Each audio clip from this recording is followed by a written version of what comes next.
বাকী মোৰ বন্ধু মোৰ ক্লাছমেটছ আজিৰ এই সভাত মোৰ সন্মুখত বিৰাজমান প্ৰতিগৰাকী সন্মানীয় অতিথিবৃন্দ আৰু DHC কামেৰ কলেজৰ ছাত্ৰ ছাত্ৰীসকল জয় জয়তে আজিৰ এই অনুষ্ঠানটিৰ আয়োজক শ্ৰুতি শিল্পী সমাজ এই অনুষ্ঠানটিৰ লগত ওতঃপ্ৰোতভাৱে জড়িত মোৰ বন্ধু চন্দন পাঠক আৰু তেওঁৰ সমদলটিক আমাৰ সকলোৰে হৈ আন্তৰিক ধন্যবাদ জনাব বিচাৰিছোঁ। বাল্যকালৰ অকল মোৰ বন্ধুৱেই নহয়, সদায়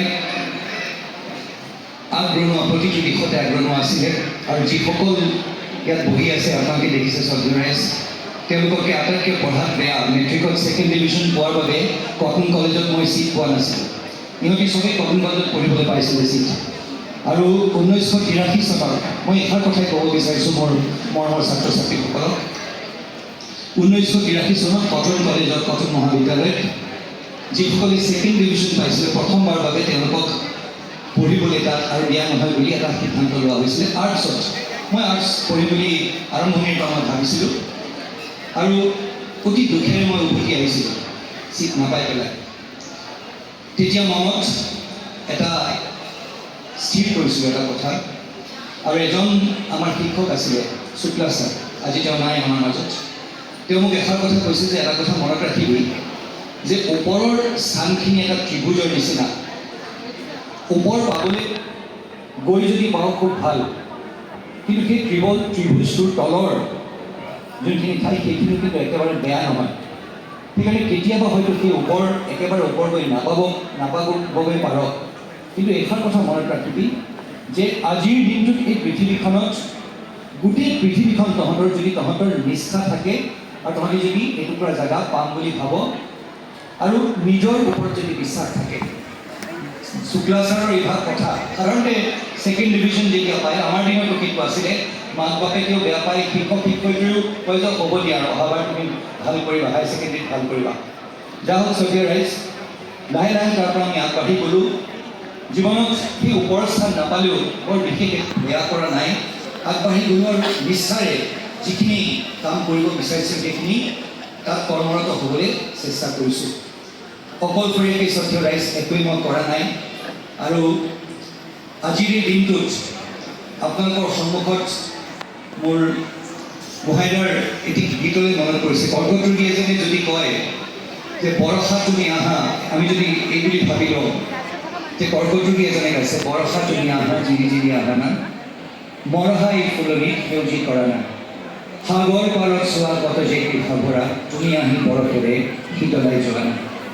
প্ৰকৃততে এজন কৰ্কটৰোগীয়ে যদি এই গীতটো গায়, দাদাই এটা বেলেগ কথা ভাবি লিখিছিলে এই গীতটি বা গাইছিলে, কিন্তু এই গীতটিৰ মই কিবা সেই কৰ্কটৰোগীসকলক বা আমাৰ সেই পৃথিৱীখনক মই বিচাৰি পাওঁ। তাৰ বাবে শ্ৰদ্ধাৰাইজ একো বিশেষ তেনেকুৱা কাম কৰা নাই আৰু আমাৰ বাবে অত্যন্ত গুৰুত্বপূৰ্ণ দিশটো হৈছে যে আমি টীম এটা গঢ়িব লাগে। আমি য'লৈকে নাযাওঁ অকলশৰীয়াকৈ আমি একো কাম কৰিব নোৱাৰোঁ আৰু তাৰ বাবে আজি এই মঞ্চৰ পৰা মই দীপশিখাৰ মোৰ যিকেইজন মোৰ স্কুলৰ সহপাঠী আছে গোটেইকেইজনেই দীপশিখাৰ মেম্বাৰ আৰু আজি গোটেই মেম্বাৰখিনিক আজি সেই মোক সন্মুখত হয়তো আপোনালোকে দেখিছে, কিন্তু আজি আমাৰ সেই ভিতৰুৱা গাঁওখনত যিজন ব্যক্তিক ডাক্তৰে হাত দাঙি দি পেলাই কৈছে যে তেওঁৰ আৰু চিকিৎসা নাই, তেওঁক আমাৰ পেলিয়েটিভ কেয়াৰৰ সেই টীমটো যিসকলে গুৱাহাটীত চাই আছে বা সেই শিশু আশ্ৰয়স্থলত সেই মাতৃগৰাকী যি আমাৰ কাউন্সিলিং টীমে চাই আছে, সেই তেওঁলোককো মই আজি এই মঞ্চৰ পৰা ধন্যবাদ জনাইছোঁ। এটা টীম যদি আমি গঢ়িব নোৱাৰোঁ শ্ৰদ্ধাৰাইজ, অকলশৰীয়াকৈ আমি অকণমান দূৰলৈকে যাব পাৰিম, কিন্তু যদি এটা টীম আমি গঢ়োঁ তেতিয়াহ'লে আমি আগবাঢ়ি যাব পাৰিম। সেই তাৰ বাবে টীম এটা গঢ়া অত্যন্ত প্ৰয়োজন। কিন্তু এই সন্মানবোৰ যেতিয়া আমি পাওঁ আমাৰ দায়িত্ব আৰু বাঢ়ে। তাৰ বাবে এই দায়িত্ববোধ গ্ৰহণ কৰাৰ লগে লগে এইষাৰ কথাও উপলব্ধি কৰিব লাগে যে কেতিয়াও যাতে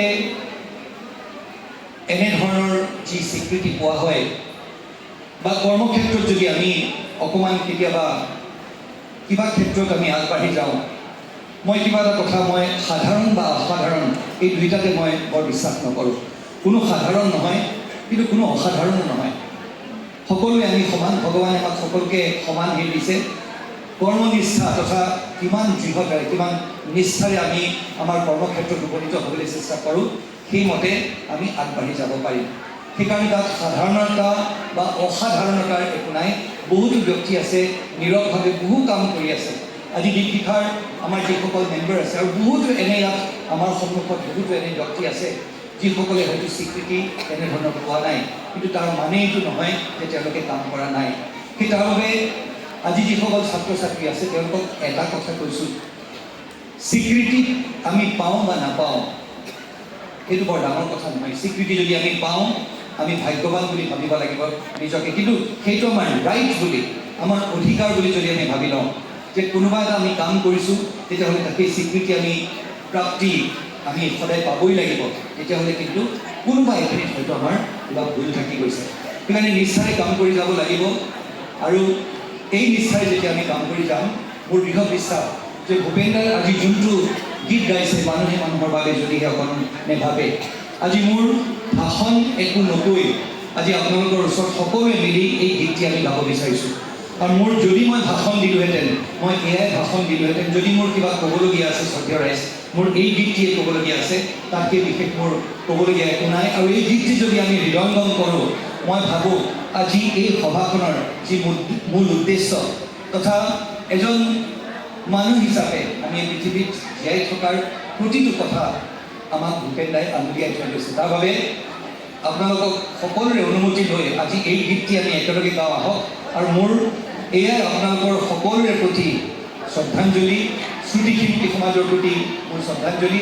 আৰু এই সুধী সমাজ আমাৰ সন্মুখত যি বহি আছে, বাইদেউ বহি আছে কমলী মুছাক, মই অৰুণাচলত ডাঙৰ দীঘল হোৱা শ্ৰদ্ধেয় ৰাইজ। মই অৰুণাচলৰ স্কুলৰ দাপৰিজো হাই ছেকেণ্ডেৰী স্কুলত আমাৰ পল্লৱ সোণোৱাল আছে, তাত পল্লৱ আছে, আমি একেলগে তাৰ দেউতাক এগ্ৰিকালচাৰ অফিচাৰ আছিলে, আমি একেলগে আমি ডাঙৰ দীঘল হৈছোঁ। আৰু সেই অৰুণাচলৰ তেজো আমাৰ ভিতৰত আছে। আমি সেই বাইদেউহঁতৰ সৰুৰে পৰা আমি বাইদেউহঁতৰ নাম শুনিছোঁ। মা আমাৰ সন্মুখত আছে। আমি সৰুৰে পৰা মা বুলি ক'লে যেতিয়া আমি হোষ্টেলত থাকোঁ, এতিয়াও মনত আছে হোষ্টেলত কাৰোবাৰ ঘৰলৈ গ'লে কিবা এটা খাবলৈ দিবলৈ আমি বৰ আশা কৰোঁ। এই গোটেইখিনি আছে যোনখিনি টেষ্ট কৰাৰ আছে, তাহাঁতৰ টিফিনৰ পৰা আমি খাওঁ আৰু মায়েও আমাক খুৱায়। সেই তাৰ বাবে মাক শ্ৰদ্ধা আছে। ছোৱালী মায়ে ইমান সুন্দৰকৈ আমাক প্ৰেৰণা যোগাইছে। আজি এই মঞ্চৰ পৰা মাক আৰু বাইদেউক আমি আমাৰ ধন্যবাদ জনাইছোঁ। আহক এই গীতটি আমি গাওঁ একেলগে। আৰু এই অনুষ্ঠানটোৰ প্ৰতি এই গীতটো আমাৰ শ্ৰদ্ধাঞ্জলি। সকলোৱে গাওঁ হ'বনে? আহক গাওঁ।